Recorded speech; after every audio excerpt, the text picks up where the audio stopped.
MS successful course में मैं आप सबको खुशामदीद कहता हूं। और अगर हम प्रीवियस क्लास की बात करें तो उसमें हमने ट्रू एंड फॉल्स का देखा था। हमने इफ़ कंडीशन को देखा था कि इफ़ की कंडीशन किस तरीके से काम करती है।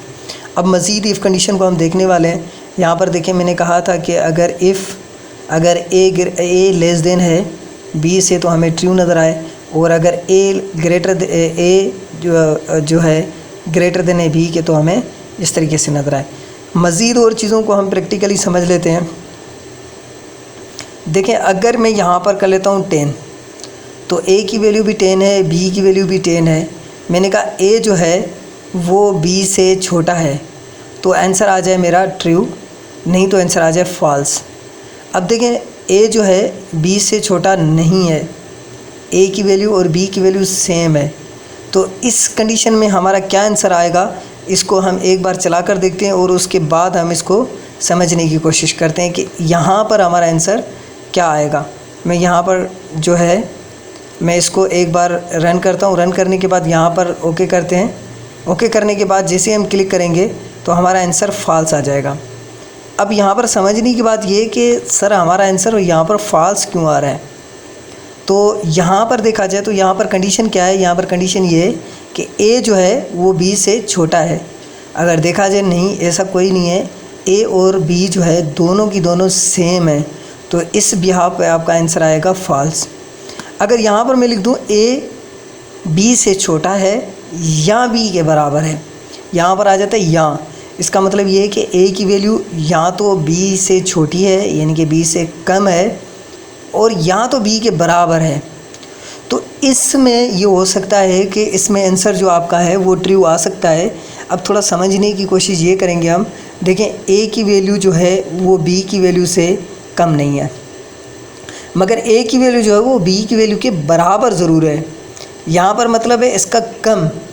अगर कम नहीं है तो बराबर क्या है, यहाँ पर ये आपसे चेक करेगा क्या इसकी वैल्यू कम है, नहीं, क्या बराबर है, यस, तो आंसर आना चाहिए आपका ट्रू। इस तरीके से हम देख लेते हैं एक बार, और इस प्रोग्राम को एक बार दोबारा से हम चलाएंगे और देखेंगे क्या हमारा आंसर ट्रू आता है या फॉल्स ही रहता है। तो क्लिक करेंगे तो देखें आपका आंसर आ जाएगा ट्रू। इट मीन्स के यानी कि लेस देन और इक्वल टू का मतलब ये होता है या तो उससे छोटी हो या तो उसके बराबर हो। और एक बार दोबारा से मैं यहाँ पर आ जाता हूँ उसके बिल्ट इवेंट में, और यहाँ पर हम लिख लेते हैं ग्रेटर देन बी। अब देखें, एक बार मैं इसको इस तरीके से चला लेता हूँ और उसके बाद हम इसका रिज़ल्ट देखते हैं या इसको ऑन करके देखते हैं तो इसका आंसर क्या आता है। इसका आंसर क्लिक करने के बाद आपके सामने आ गया फॉल्स। इट मीन्स कि अब आप लोगों को बात समझ में आ गई होगी कि इसका आंसर जो है वो फॉल्स क्यों आया। इसका मतलब ये है कि ये कहता है भाई ए की जो वैल्यू है वो बी की वैल्यू से बड़ी है, तो ऐसा नहीं है क्योंकि ये दोनों बराबर हैं।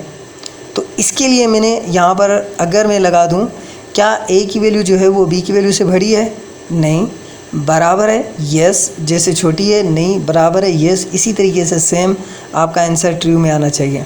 सो इसको एक बार दोबारा से हम चला कर देखते हैं यहाँ पर, और मैं क्लिक करता हूँ तो देखिए आंसर आपका ट्रू आ गया। सो आई थिंक कि आप लोगों को ये बात समझ में आ गई होगी, ये बात क्लियर हो गई होगी आप लोगों को कि भाई लेस देन ग्रेटर देन। अच्छा, यहाँ पर जो है लेस देन ग्रेटर देन, और यहाँ पर एक चीज़ और होती है जिसको हम कहते हैं नॉट इक्वल टू। अब इसको अगर हम समझने की कोशिश करें तो नॉट इक्वल टू क्या काम करता है, किस तरीके से यानी कि न्यूज़ में आता है और हम किस तरीके से इसको इस्तेमाल में लेकर आते हैं। तो यहाँ पर देखें, अगर मैं आपसे एक सवाल करूँ भाई ए और बी, और मैं ये कहूँ कि ए जो है, चलो इस तरीके से समझते हैं, ए जो है वो बी से छोटा भी नहीं है, बड़ा भी नहीं है, ठीक है। यानी कि यहाँ पर आप अगर इस तरीके से नहीं समझते तो इस तरीके से समझें, this is not equal to this, यानी कि ए जो है वो बी के बराबर नहीं है। तो ए जो है वो बी के बराबर है या नहीं है, आपसे पूछेगा ए जो है वो बी के बराबर नहीं है। तो हम अगर इस प्रोग्राम को चला कर देखें यहाँ पर और क्लिक करें तो आपका आंसर आ जाएगा फॉल्स। अब समझने की बात यह है कि सर यहाँ पर फॉल्स क्यों आ रहा है, यहाँ पर फॉल्स आने की वजह क्या है। यहाँ पर फॉल्स आने की वजह ये है कि आपसे ये कह रहा है कि ये जो 10 है इस 10 के बराबर नहीं है। तो आप कहेंगे नहीं, ऐसा नहीं है, ये 10 और ये 10 सेम है, यानी कि वैल्यू में कोई चेंज नहीं है, इसके पास भी 10 रुपये हैं, इसके पास भी 10 रुपये हैं। तो इट मीन्स कि आप अगर कहते हो नहीं ऐसा नहीं है कि इसके पास भी 10 रुपये हैं, इसके पास भी 10 रुपये हैं, मगर ये दोनों बराबर नहीं है, तो हम कहेंगे नहीं आप गलत हैं। इट मीन्स कि आप फाल्स में जाएंगे। हाँ, अगर आप ऐसा कहें कि इसके पास 10 रुपये और इसके पास 11 रुपये हैं, तो अब जो है थोड़ी सी सिचुएशन जो है आपका, थोड़ा सा काम जो है वो चेंज हो सकता है। आंसर जो है वो आपका ट्रू में आ सकता है, और 100% आपका जो आंसर है वो ट्रू में आना चाहिए। देखिए मैं क्लिक करता हूँ तो देखें ट्रू आएगा। इट मीन्स के हाँ, अब वो बंदा, या हम कह सकते हैं कि इसकी जो वैल्यू है, ए की जो वैल्यू है वो बी की वैल्यू के बराबर नहीं है। हाँ, सीधी सी बात है, वो 10 है और ये 11 है, तो बराबर नहीं है। इट मीन्स के यहाँ पर हमारी जो कंडीशन है वो बिल्कुल ट्रू है, हमारी कंडीशन यहाँ पर बिल्कुल 100% सही काम कर रही है। सो आई थिंक कि आप लोगों को ये बात समझ में आ गई होगी। अगर किसी भी टाइप का क्वेश्चन है तो आप मुझे प्लीज़ कमेंट बॉक्स में क्वेश्चन कर सकते हो, और मैं आप लोगों को आंसर दे दूँगा। सो आज के लिए इतना ही, नेक्स्ट क्लास में मिलते हैं, तब तक के लिए अपना ख्याल रखिएगा। अल्लाह हाफ़िज़।